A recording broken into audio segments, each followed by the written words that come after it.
सौराष्ट्र में बोलो सोमनाथ, सोमनाथ, हिमालय बोलो केदारनाथ। केदारनाथ। ज्योतिर्लिंग है वो 12 है। तीर्थ कितने हैं बोलो 84 लाख। तीर्थ में नाम आता है जैसे यमुनोत्री, गंगोत्री, हरिद्वार, गोकुल, मथुरा, पुष्कराज। भारत के छोटे बड़े कितने तीर्थ हैं 84 लाख। बोलो 52 शक्तिपीठ। 52 शक्तिपीठ। चिंतपूर्णी, ज्वाला जी, कामाख्या जी, मनसा जी, चामुंडा जी बोलते हैं ना, अंबाजी, गुजरात की माताओं के जो है शक्तिपीठ कितने हैं बोलो 52। तो जितने तीर्थ धाम है भारतवर्ष के, इसमें सबसे जूना धाम है बोलो बद्रीनाथ। सबसे पुराना में पुराना बद्रीनाथ है। सारा भारत, सारे ब्रह्मांड का नियंता। तो बद्रीनाथ भगवान के 4 नाम हैं। आप हम लोग 4 नाम से लोग पुकारते हैं। कोई कहता है चलो बद्रीनाथ बोलते ना आप हम लोग। बद्रीनाथ। तब तक कोई कहता है चलो बद्री नारायण। तब तक कोई कहता है चलो बद्री विशाल। और दक्षिण के लोग आते हैं केरल, मद्रास से, वो क्या बोलते हैं चलो बद्रिकाश्रम। तो 4 नाम है। कोई बद्रिकाश्रम बोलता है, कोई बद्री नारायण बोलता है, कोई बद्री विशाल बोलता है, कोई बद्रीनाथ बोलता है। बद्री विशाल नाम बद्रीनाथ जो है, ये सब नाम पड़े बाद में। पहले उस भूमि का नाम क्या था महाराज जी? उस भूमि का नाम पहले था तपोभूमि। क्या नाम था? तपोभूमि। तपोभूमि का मतलब है तब करते थे देवता लोग, ऋषि महात्मा लोग, साधु संत। आपका हमारा जाना तो बहुत बाद में हुआ। वो देवताओं की नगरी है। देवता लोग बाबू वहाँ तपस्या करते। तो बद्रीनाथ जी वहाँ पर क्यों गए? भगवान को वहाँ जाने की क्या जरूरत पड़ी? ये सत्यु की बात है। सत्यु में इसके पीछे बहुत बड़ा इतिहास क्या है? संसार में महाराज जल ही जल था। संसार में कुछ नहीं, पानी के अलावा कुछ नहीं था, पूर्ति थी नहीं। तो नारायण का मतलब होता है नार। नार कहते हैं समुद्र को। ये सारा जलमय था पूरा जगत। तो उस एक जल के बिंदु से प्रकट हुए विष्णु भगवान और भगवान शिव शंकर एक साथ आए। पहले बात करता हूँ, जब सृष्टि की रचना हुई और भगवान विष्णु के नाभि कमंडल से प्रकट हुए ब्रह्मा। तब तीनों देव हो गए, ब्रह्मा विष्णु भाई। तो विष्णु ने कहा ये भोलेनाथ कुछ करना है। भोलेनाथ ने कहा हे विष्णु, तुम तो नट और नागर हो, तुम कुछ बताओ। तो सोचे अब मेरे मन में तो कुछ है, ऐसा कुछ है नहीं। अब उसने कहा हम 3 हैं, कुछ आपस में कुछ कर लेते हैं। बोलो विष्णु तुम बताओ। भोलेनाथ ने कहा हे विष्णु, जो बोलेगा वो करेंगे भाई, अब बताओ तुम क्या करना है। तो उन्होंने कहा हम 3 हैं, तीनों को काम बांट देते हैं। विष्णु भगवान ने कहा क्या काम बांट देते हैं? हे ब्रह्मा, तुम्हारा काम है जगत की उत्पत्ति करना। ठीक है। विष्णु ने कहा सबका पोषण मैं कराऊं। तो जो खाना खाते हैं ना आप हम लोग, विष्णु ये फल फलादी है बाबू, जीव मात्र जितने भी हैं संसार में, सबका पोषण करने वाले नारायण।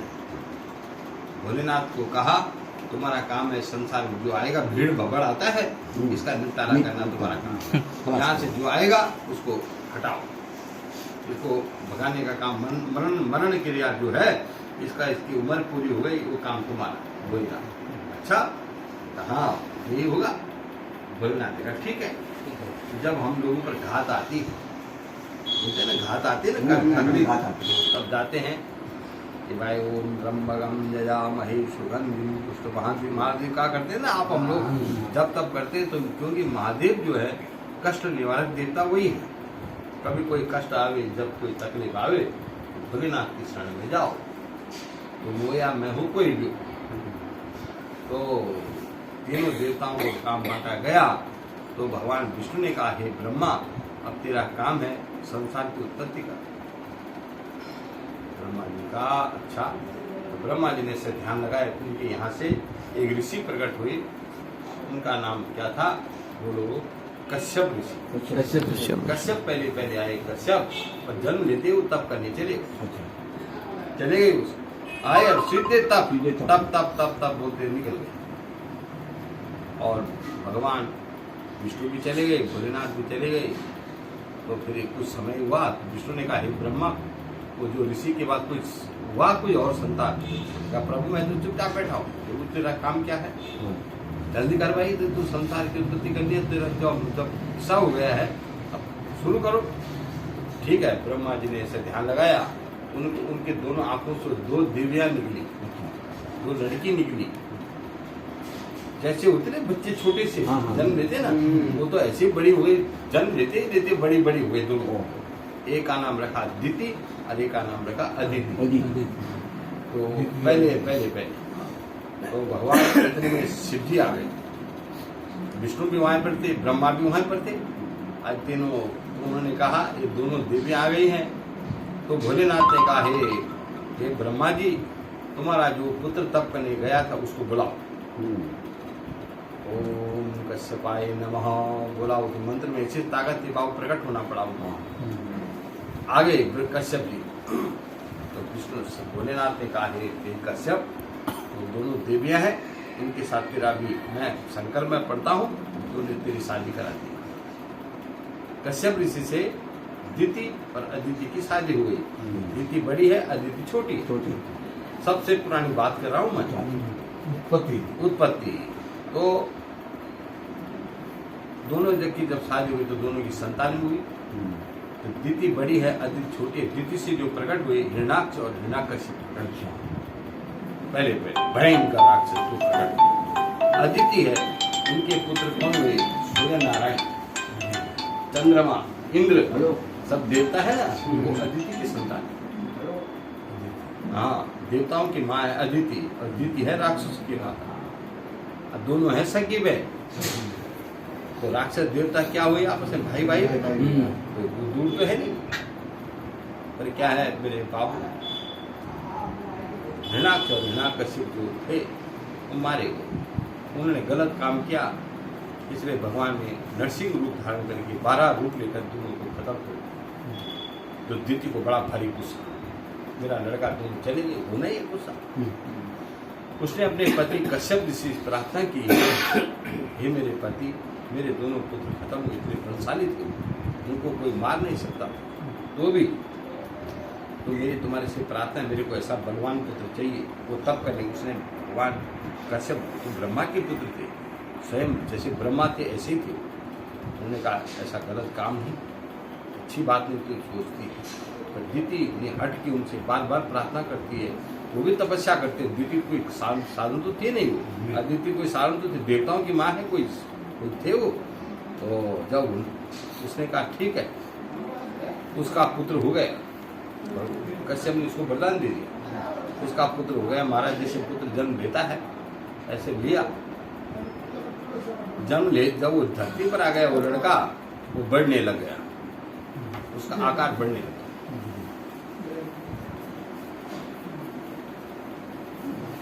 उस बच्चे का आकार इतना बड़ा, वो आसमान की तरह हो गया, बढ़ने लग गया। उसके 2 हाथ थे ना बच्चे के, उसके हाथ 4 हाथ आए, 50 हाथ आए, 100 हाथ आए, 1000 हाथ आए, और 1000 कवच।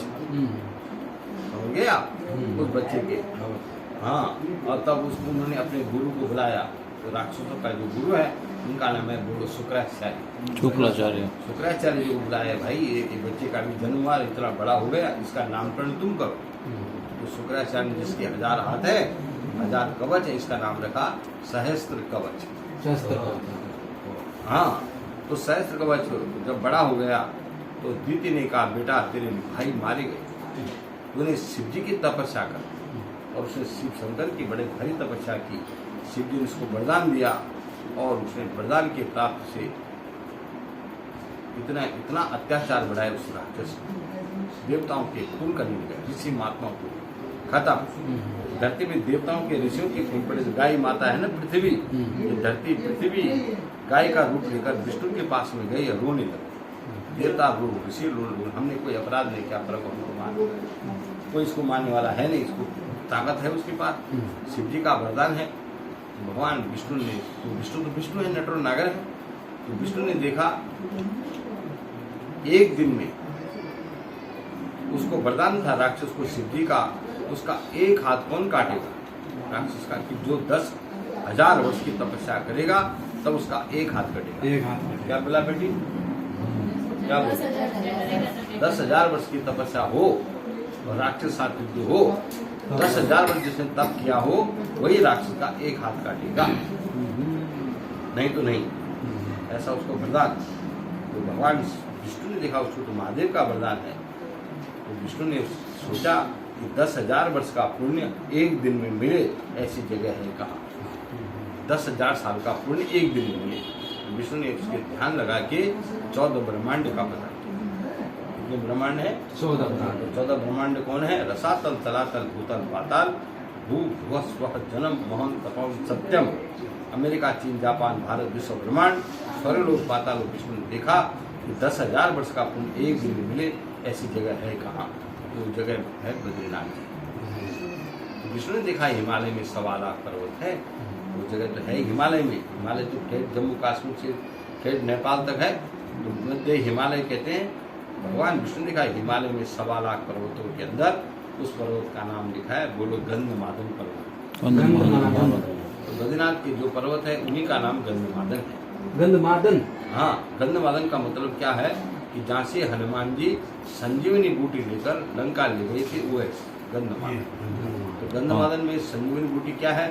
ये जो आपके भारतवर्ष में होती है, आपकी उड़ीसा है, कहीं भी है, ये जो तुलसी है इसको कहते हैं राम तुलसी, श्याम तुलसी, जो यहाँ होती है।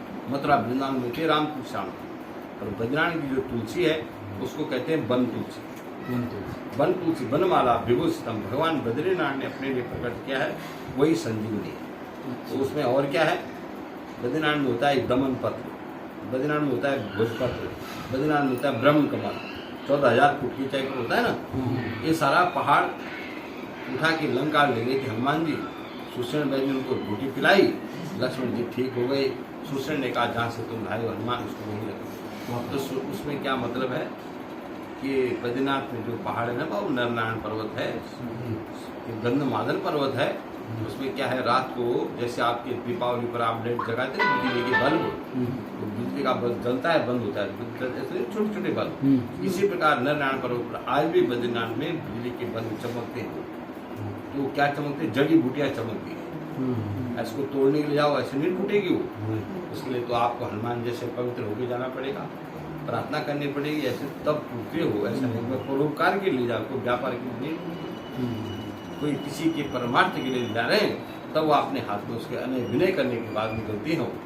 तो भगवान विष्णु देखा बैकुंठ से हिमालय में जो गंधमादन नाम के जो पर्वत है उनमें वो जगह कहाँ पर है जहाँ गर्म पानी का कुंड बनाया, जहाँ आप नहाए। तो यमुनोत्री में गर्म कुंड है, केदारनाथ में भी गर्म है, बद्रीनाथ में गर्म, और भी जगह मिलते हैं। और उसमें लिखा है हिमालय में जो गर्म कुंड है उसमें वो जगह कहाँ पर है कि जहाँ पर पंचशिला भी है। क्या है? मैं आपको बता रहा था ना बद्रीनाथ में, उसमें तो दौड़ा दौड़ी भागा भागी थी। तो बद्रीनाथ में जो तपस्या में आप नहाए थे वहाँ पर पंचशिला है। तो एक शिला पर लिखा भी है हिंदी में, बोलो नारद शिला। जहाँ से अब मंदिर की सीढ़ी चढ़ रही थे तब के ऊपर वहाँ पर लिखा है गरुड़ शिला। गरुड़ शिला, जिस कुंड में पुरुष लोग नहाए थे उस कुंड का नाम बोलो मार्कंडेय शिला। मार्कंडेय शिला। उसके नीचे बोलो वराह शिला, नरसिंह शिला। जहाँ पर हमने घाट पर पूजा कराते ना, आपको संकल्प कराया था, उसका नाम बोलो मोक्ष शिला। लिखा है एतत् पंचशिला मध्य व्यासनम बद्री। तो भगवान का मूल स्थान हुई। तो वहाँ पर आप लोग हम लोग कुछ भी करें बाबू 10,000 गुना होगा। कुछ भी करो 10,000, कुछ भी करो 10,000, कुछ भी करो 10,000। आपने किसी को एक कप चाय पिला दी, आपके खाते में 10,000 कप हो गए। आपने यहाँ पर दिशा गुजरात भारतवर्ष में संसार में 10,000 माला जप ली, बद्रीनाथ एक मंत्र हो, इतनी पावरफुल है। और आपने हमने किसी को एक गलत बोल दिया, गाली दे दी ना, हमारे खाते में 10,000 गलत जमा हो। कुछ भी करो वो 10,000, गलत करेंगे वो भी 10,000। तो भगवान विष्णु ने देखा वहाँ पर है बोलो नारद शिला। तो नारद शिला का मतलब क्या है कि नारद जी को दक्ष प्रजापति राजा ने श्राप दिया। तो बड़ी भारी कथा है, तो भागवत भरा है। तो नारद जी ने क्या किया, बद्रीनाथ में उनको श्राप नहीं लगता है और वहीं पर उन्होंने तपस्या नारद नाम की जो शिला, उसी शिला में बैठकर नारद ने 60,000 वर्ष तक भगवान का तप किया। 60,000 वर्ष? हाँ, 60,000 साल तक भगवान प्रकट हुए। नारद क्या चाहिए? नारद ने कहा प्रभु जी को ये चाहिए, मैं आपका पुजारी बन जाऊँ। क्या बन जाऊँ? पुजारी। भगवान ने कहा मैं नहीं दूंगा आपको पूजा पर। बैकुंठ का ठाट बाट राज वैभव माँ। नारद ने कहा नहीं प्रभु, मुझे बैकुंठ ठाट बाट नहीं चाहिए, मुझे तो आपकी पूजा चाहिए। भगवान ने मना किया तो नारद जी रोने लगे, रोए। भगवान तो भक्त वत्सल है, भक्तों के दिन है। भगवान ने कहा नारद रो मत, 1 साल के मैं 2 भाग करता हूँ, क्योंकि मैंने पूजा पत्र मनुष्य रुपये को दे दिया था, इसलिए अब मैं 1 साल के 2 भाग करता हूँ। षड्मासम देवतम पूज्यम षड्मासम मानवे सुतः षड्मासम देवतम पूज्यम षड्मासम 6 महीने वैशाख से कार्तिक तक मनुष्य पूजा है आपके हमारी यात्रा। कार्तिक व मागसर से चैत्र तक तुम मेरी पूजा करो नारद, वो है नारद शिला। अच्छा। दूसरी शिला जब आप मंदिर की सीढ़ी चढ़ रही थी तो वह दूसरी शिला आती है, बोलो गरुड़ शिला। गरुड़ क्या है प्रभु? गरुड़ क्या कौन है? गरुड़ तो एक पक्षी है, गरुड़ तो पक्षी है ना। तो गरुड़ ने वहां पर बैठकर के 30,000 वर्ष तक किया। कितने साल? 30,000। हाँ, तो गरुड़ जी की तपस्या देखकर भगवान 33,000 में आ गए। नारद जी की बात तो 60,000 वर्ष में गए, उनके बाद 33,000 में आ गए। भगवान ने कहा गरुड़ क्या इच्छा से तू तप कर रहा है? गरुड़ ने कहा प्रभु मेरी एक कामना से मैं तप कर रहा हूँ। हे प्रभु, हे वैकुंठपति नारायण, आप कहीं भी घूमने फिरने जाओ, मेरी इच्छा है मैं मेरे ऊपर बैठ के जाऊँ, मैं आपका वाहन बनूं, अब मैं आपको घुमाऊं प्रभु, बस किसी के ऊपर दूसरे ऊपर मत बैठना, मैं आपको घुमाऊं, जहाँ आपका आदेश होगा। तो उसने कहा तथास्तु। गरुड़ जी आज से तुम मेरे वाहन, मैं तुम्हारे स्वीकार करता हूँ। तो बद्री नारायण भगवान गरुड़ में बैठकर कहाँ जाते हैं?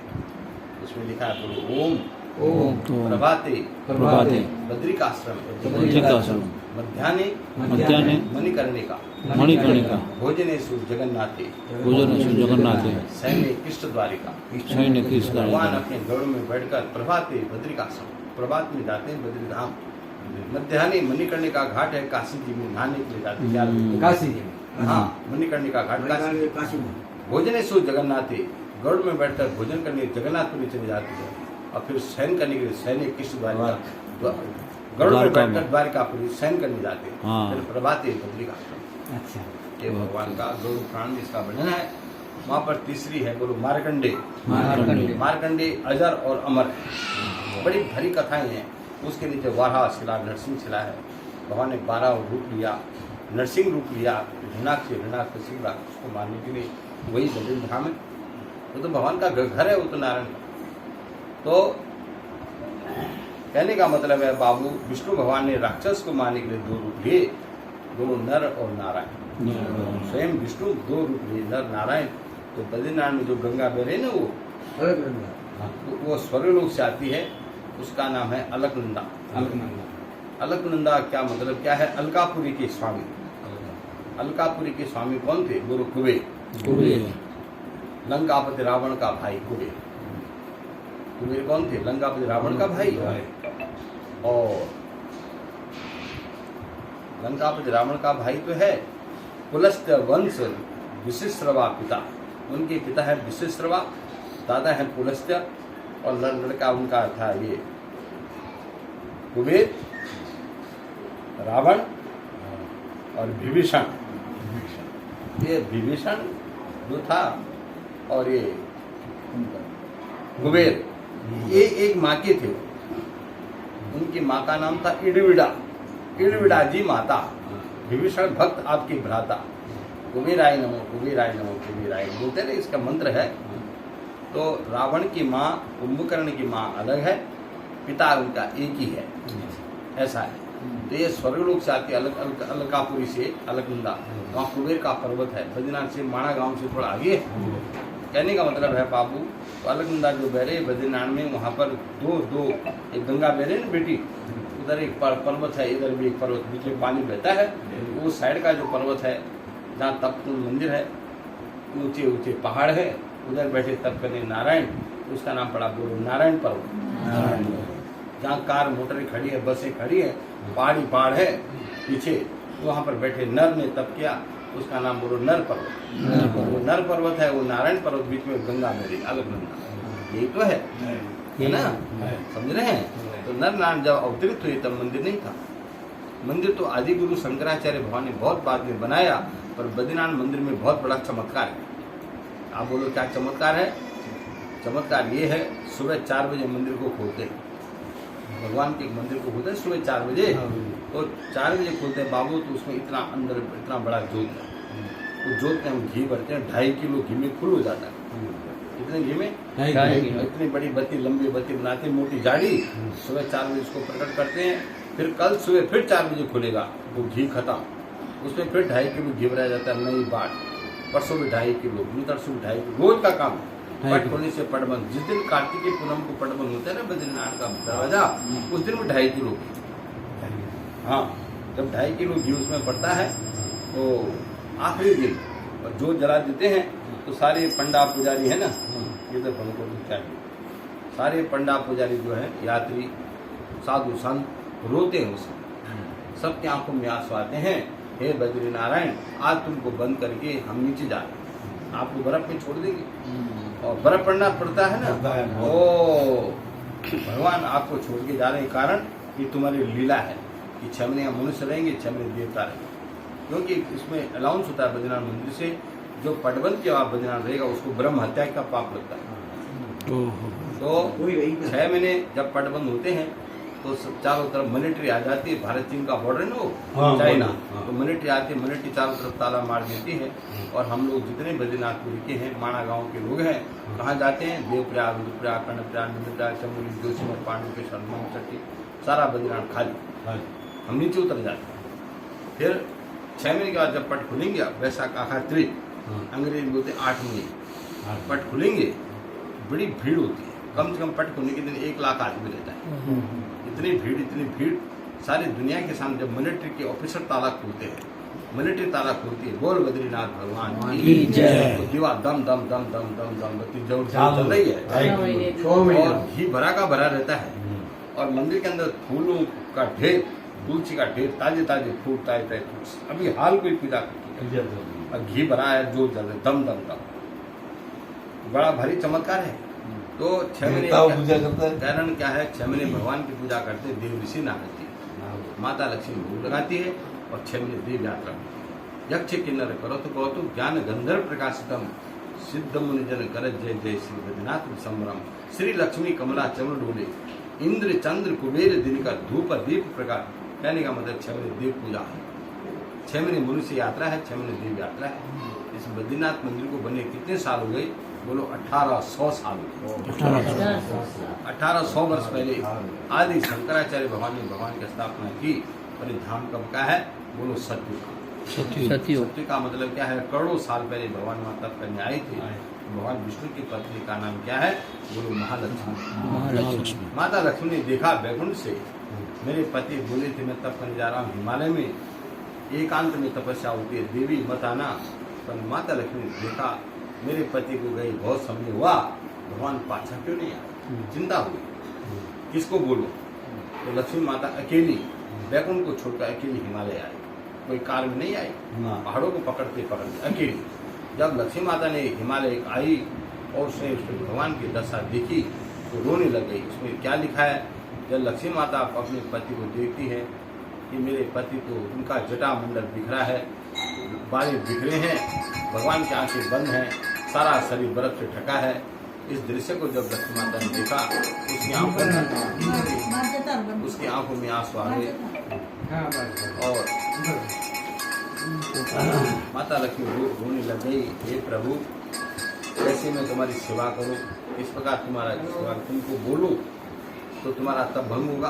भगवान तपस्या में उनको हिलाऊं, उनका तब भंग, आंखें बंद कर रखी, क्या करूं।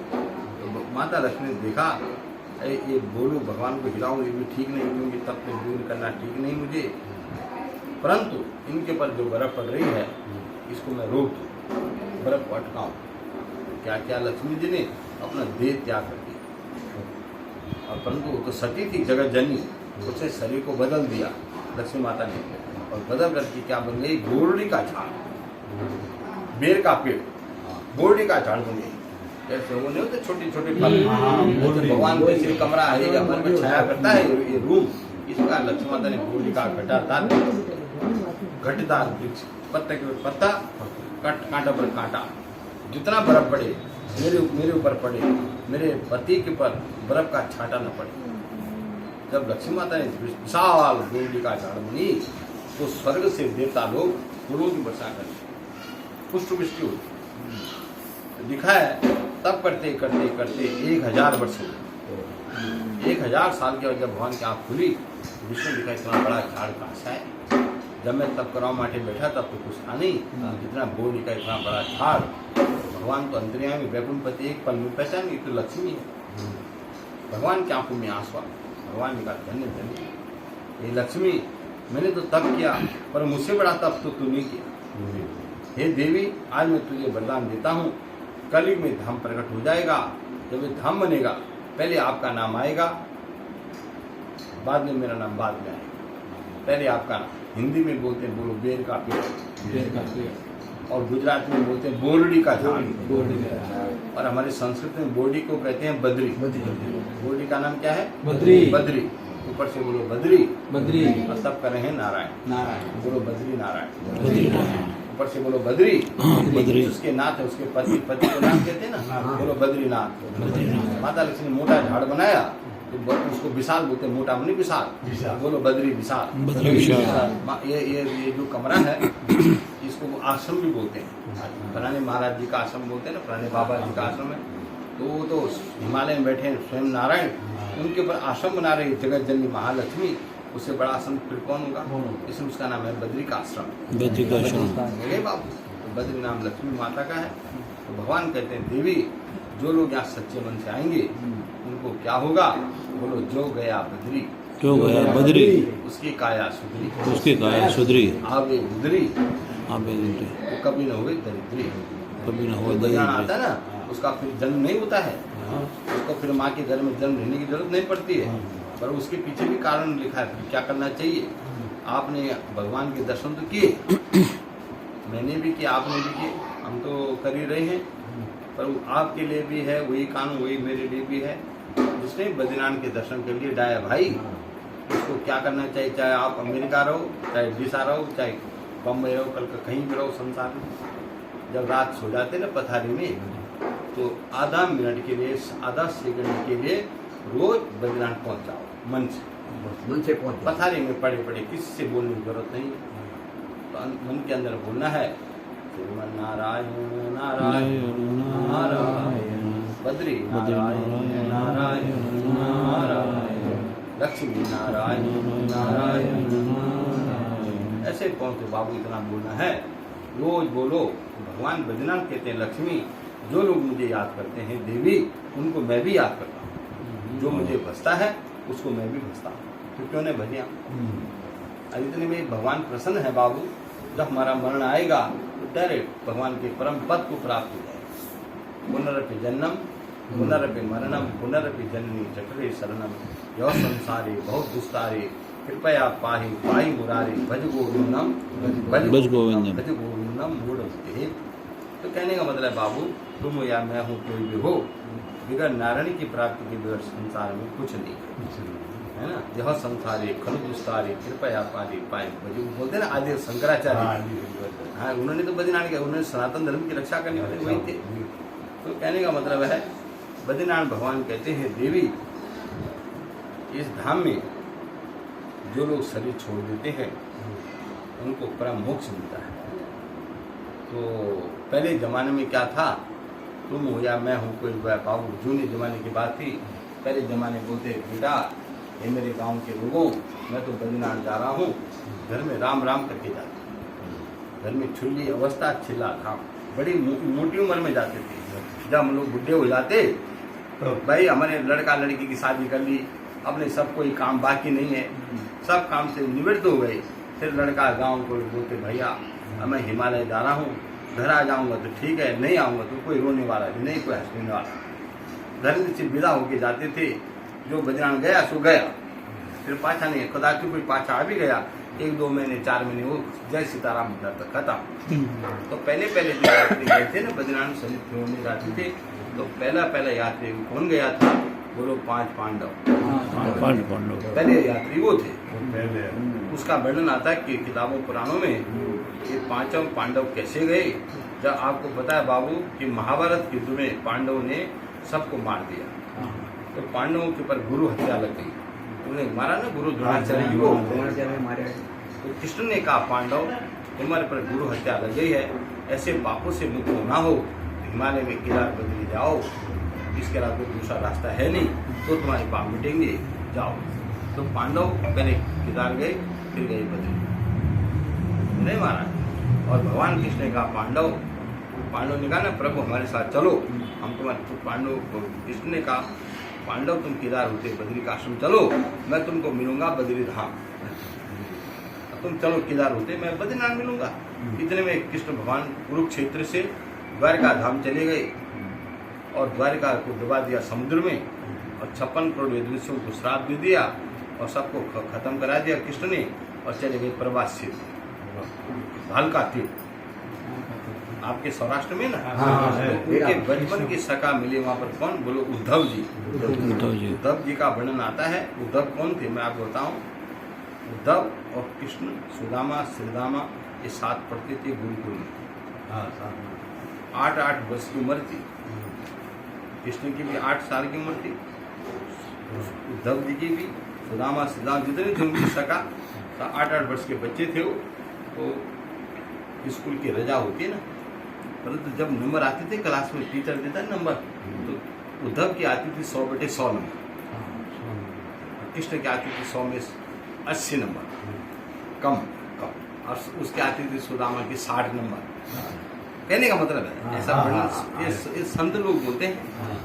तो क्या हुआ, स्कूल की छुट्टी मिलती है, बच्चे दौड़ दौड़ कर घर जाते हैं।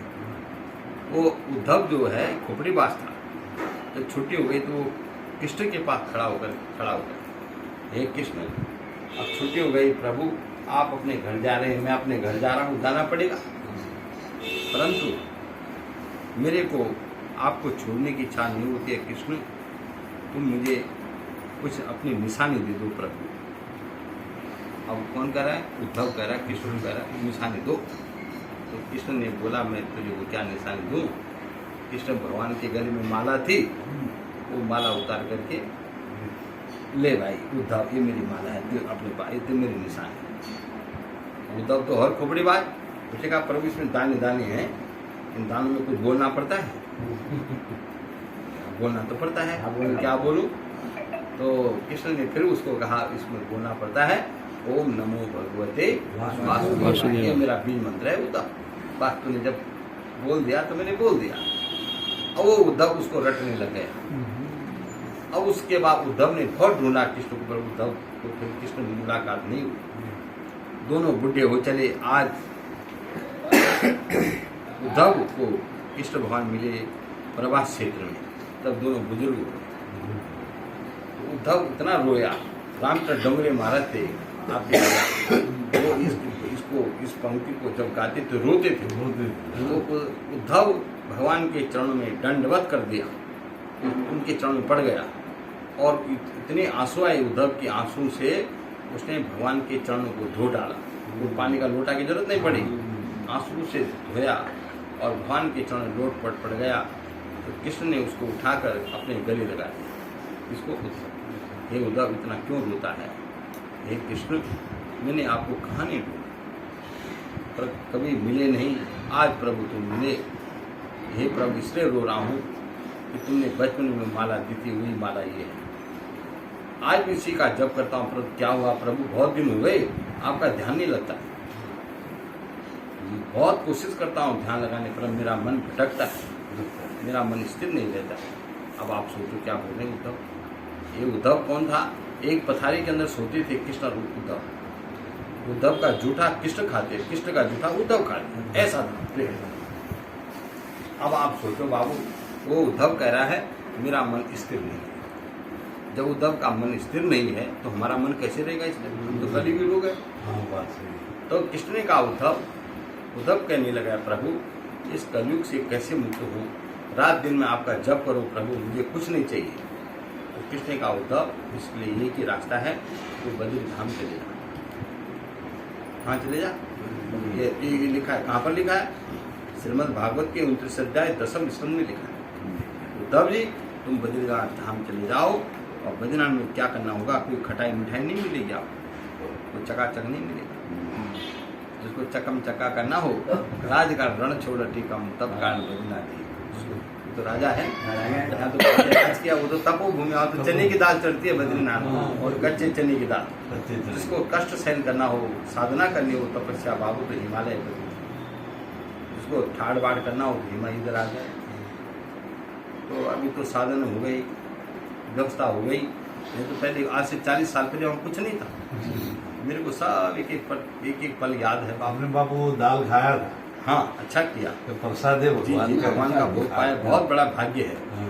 तो भगवान कृष्ण ने कहा उद्धव तो बद्री धाम चले जा, और बद्रीनाथ में क्या करना होगा कि गच्छो उद्धव मया दिष्टो बद्री आख्यम मम आश्रमम तत्र मदपादुदकम तीर्थो स्नानो पौष्पर्शनो शुचि। उद्धव बद्री धाम जा, वो गर्म पानी का जो कुंड है जिसमें नहाए थे, हाँ। उस कुंड में स्नान कर, तपत कुंड में स्नान कर। वो पानी कहाँ से आ रहा है? बद्रीनाथ के चरण से आ रहा है, हजारों लाखों वर्ष से आ रहा है। सनातन कब से आ रहा है वो गर्म पानी का जल? गर्म पानी, हाँ। ए उद्धव उस कुंड में स्नान कर, गर्म कुंड में नहाएगा, कपड़ा पहनकर वहां पर पूजन कर। वो कराया था ना आपने? कराया था। वो कराया, वो भगवान ने करवाया आपसे। ऐसा समझो, बहुत पुण्य। बहुत से लोग तो ऐसे हैंडो हैंडो हैंडो भागने अरे हम आपको ढूंढता था कि हमारा काशीनाथ कहाँ है। हाँ। तो हमको बोला कहो तुम्हारे भाई है, नहीं तो अभी घर रहे नए थे। वो शांति भाई आपके दोस्त थे ना, प्रेमी? हमारे भाई, मेरे छोटे भाई शांति भाई। हाँ, शांति भाई। सास बेचारा, मैंने सुना जब वो देह छोड़ गया राम, कितना कर्मकांडी था वो, बहुत बढ़िया, बड़ा विद्वान आदमी था बाबू। वो तो माना भाई, वाइड माना भाई। बैड माना भाई। हाँ, ये मेरा बड़ा भाई, हाँ, उससे छोटा भाई। अरे उसके गोविंद राम पुरानी थे। हाँ, गोविंद राम भाई के काका। और वो आनंद प्रकाश ब्रह्मचारी बाबू थे। क्या यार बाबू, क्या जीवन था वो। महाराज ने, आनंद प्रकाश बाबा ने, जो हमारी बनासकांठा की धर्म था ना बद्रीनाथ में, हाँ। उसका पाया उन्होंने रखा था। आनंद प्रकाश जी ने उन्होंने रखा था, आज से पहले 43 साल हो गए। तो कहने का मतलब महाराज भगवान कृष्ण का उद्धव बद्री धाम चले जा। मैं एक बार आया था ना, हाँ। तब आपने दाल गरम कुकर में लाया था और रोटी लाई थी। बहुत ठंड पड़ रही थी। हाँ। हमको रजाई उठ के सोया था, 3 रजाई उठ के सोया था। आपने गर्मा गर्म इधर अरे बाप, शांति भाई तब सर। साथ में था, माना भाई। माना भाई, हाँ, सब तीनों भाई। वो है ना, वो बैड में, वो नीचे है, वो माता हाँ, जी। वाह, वाह में। बाव में वो नीचे वाह है में। बहुत। अभी जो लड़का है भाई जैसा, जी। ज्यादा भाई। तो कहने का मतलब बाबू, भगवान श्री कृष्ण का उद्धव बद्रीनाथ चले जा। उद्धव ने कहा प्रभु मैं बद्रीनाथ को जाऊं, पर तुम मेरे साथ चलो। कृष्ण ने कहा उद्धव तेरा जन्म अलग हुआ, मेरा जन्म अलग हुआ, दोनों को अलग अलग जाना पड़ेगा। फिर उद्धव ने कहा प्रभु मैंने बद्रीनाथ देखा नहीं है, कुछ मुझसे फिर निशानी मिली। ये उद्धव तो बार बार मांगता ही रहता है, कभी तूने माला दी, आज क्या दूं तुझे, मेरे पास तो कुछ भी नहीं है, मैं तो सब कुछ छोड़। तो भगवान के, वो तो राजा गिराज थे, तो भगवान के पैरों में जो चप्पलें थी ना वो सोने की थी, उनकी खड़ा हुई थी ना जो पादुकाएं, पादुका। तो भगवान ने अपनी पादुकाएं दे दी, ले भाई ये है मेरे पास, अब क्या है। तो वो कृष्ण, वो उद्धव ने उन पादुका, सोने की पादुकाएं थी, उसको उठाया, ऐसा नहीं पहन लिया, नहीं। उठा के अपने सिर पे रख दिया। सिर पे जब सिर पर रखा तो उनको उद्धव को उसी से ब्रह्म ज्ञान प्राप्त, साक्षात नारायण मेरे ऊपर बैठ गए, ऐसा भाव था और ऐसी भक्ति थी उनकी। और स्वयं नारायण का समझ करके उद्धव ने कहा प्रभु अब तो आप मेरे ऊपर बैठ गए हो, अब मेरे को किसी की जरूरत नहीं, अब तो मैं अपने आप रास्ता मिल जाएगा मुझे। उन पादुकाओं को सिरोधार्य करके उद्धव जी ज्ञान सिद्धि प्राप्ति के लिए बद्री बन गए। बद्री का ममाश्रमम, भगवान उद्धव जी बद्री धाम पहुंच गए और उद्धव को कहा उद्धव बद्रीनाथ में क्या करना होगा। इच्छा अलकनंदायाम विदुताते सकलमस्तव, अलकनंदा का खाली दर्शन करना, उसमें हो सके तो मार्जन करना, नहाना कुंड में। अगर गंगा जी में नहाएगा अलकनंदा में तो बुखार ताव आ जाएगा, जब तब ठंड होगा, बर्फ का पानी है, पानी एकदम। उसका मार्जन करना। ओम पवित्र पवित्र वास रवा केशवाय नमः बहन गोविंदाय नमः, बस इतनी से बहुत हो गया। हे उद्धव खाने को मिलेगा तो खाना, नहीं मिलेगा तो कुछ नहीं, मेरा नाम का जप कर, तेरा भूख प्यास सब मैं बंद कर दूंगा। तो हे भगवान, हे बद्री विशाल, वल्कनंग्या, जो आभूषण है कपड़े, वो भोजपत्र के कपड़े मिलेंगे। भोजपत्र होता है वहाँ, पहले किताब कागज कहाँ थे महाराज? भोजपत्र पर हमारे पूर्व हमारे दादा परदादा थे ना, उसी पर आप लोगों का नाम लिखते थे पहले जमाने में।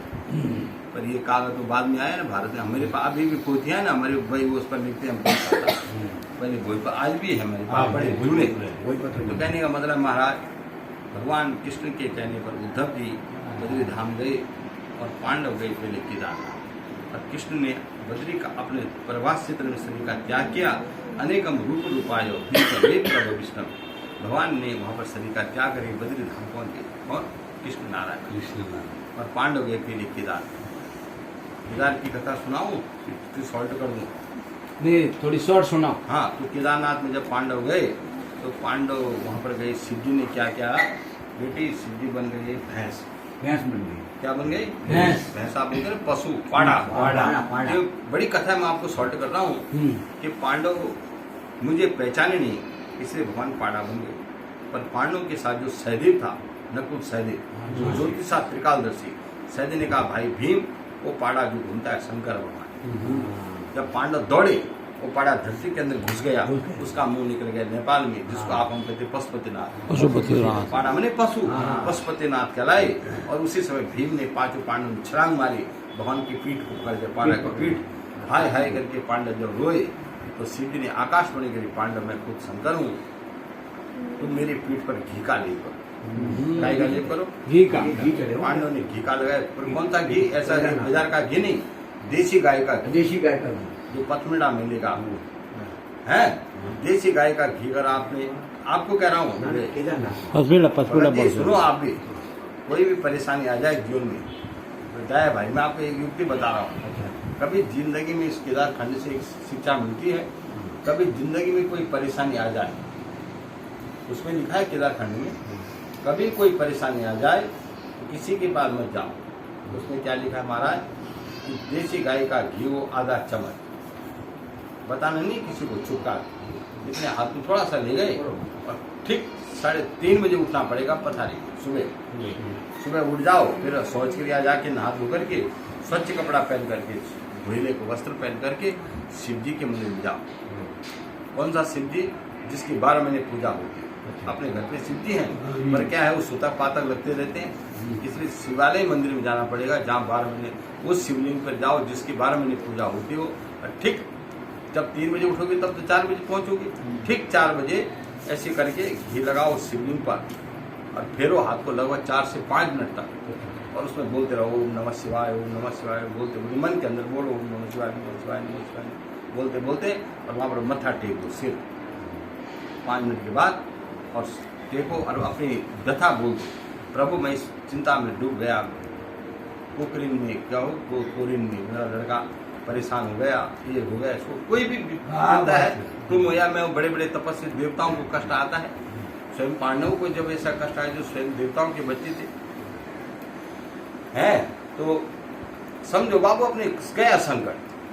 तो जब पांडव ने ऐसा घी लगाया, भगवान की आज्ञा पर साक्षात शिव जी प्रकट हुए, भोलेनाथ प्रकट हो गए।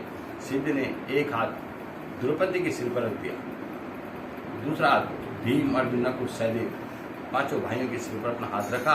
और जब शिव जी का हाथ अपने सिर पर आ गए तो भाई की क्या चाहिए? उनकी मनोकामना पूर्ण हो गई। तो हिंदी में बोलते हैं भैंस का पीठ, और संस्कृत में केदार, संस्कृत में भैंस के पीठ को कहते हैं केदार। केदार का मंदिर पांडवों ने बनाया कब? 5,500 वर्ष पहले। कितने साल पहले? 5,500। हाँ, वो है, वो आज वही है। हाँ, तो फिर पांडव आए बद्रीधाम, कुल में नहाए, बद्रीनाथ जैसे आप नहाए, और भगवान का उन्होंने पूजन किया। बद्रीनाथ ने कहा तुम्हारे गुरु हत्या, गोत्र हत्या, ब्रह्म हत्या, सारे पापों से मुक्त, हस्तिनापुर चले जाओ वापिस अपना राज्य पर। पांडव का प्रभु घर नहीं जाना है, हमने किस पर राज्य करना है? सबको तो मार दिया हमने, और राज्य करने वापिस जाएंगे। राज्य करने में क्या होगा? हे प्रभु, राज्य करने में होगा माया और प्रपंच।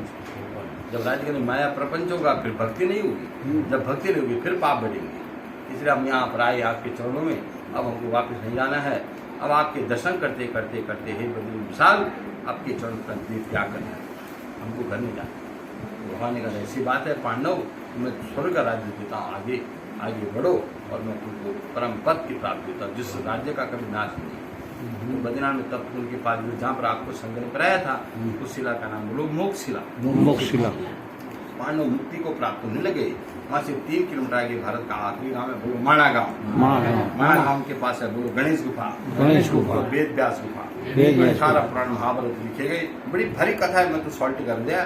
फिर उसके आगे है बोलो वसुधारा पार करके पांडव गए, चक्र तीर्थ है, फिर है सतोपन, फिर है सत्यपथ, फिर उसके आगे है स्वर्गारोहण।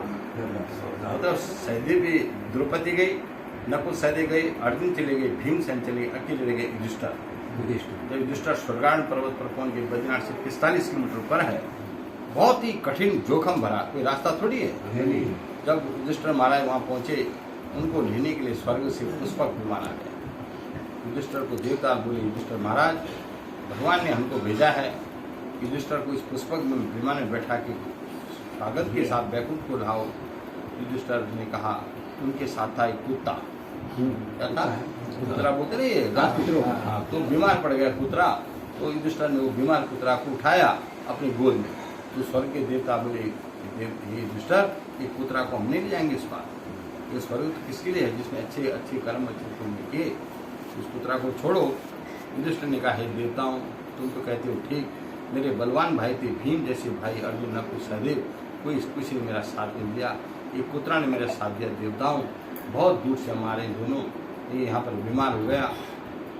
देवताओं ने कहा, हम इसको नहीं ले जाएंगे युधिष्ठिर। तो हे प्रभु, जब तक ये जीव है इसको मैं छोड़ नहीं सकता, इसको ले चलो प्रभु, तो मैं आऊँ, इसके बगैर मैं भी नहीं आऊँगा। देवताओं ने बहुत समझाया युधिष्ठिर को, युधिष्ठिर कुतरा है तो आ जाएगा जाएगा, चिंता क्यों करते हो? नहीं प्रभु, जब तक ये जीव है, यहाँ पर कोई गांव नहीं, कोई मुल्क नहीं, कोई मनुष्य मात्र का नाम नहीं, ये मैं ही हूँ, ये है, मैं इसके सारे जिताऊँ, ये मेरे सारे। हे प्रभु, इसको ले चलो तो मैं आऊँगी, तो तुम अपना विमान वापस ले जाओ बैकुंठ। जब तक ये जीव इसको मैं नहीं छोड़ सकता हूँ। वो सब बोल रहे हैं, वो कुतरा सब सुन रहा है। उसने देखा युधिष्ठिर मांगने वाला नहीं है, तो कुतरा ने उसी समय अपना असली रूप प्रकट कर लिया। कुतरा के एक हाथ में क्या आ गया बोलो शंख, कुतरा के दूसरे हाथ में आ गए चक्र, तीसरे हाथ में गदा, चौथे हाथ में पद्म, स्वयं चतुर्भुज नारायण प्रकट हो गए।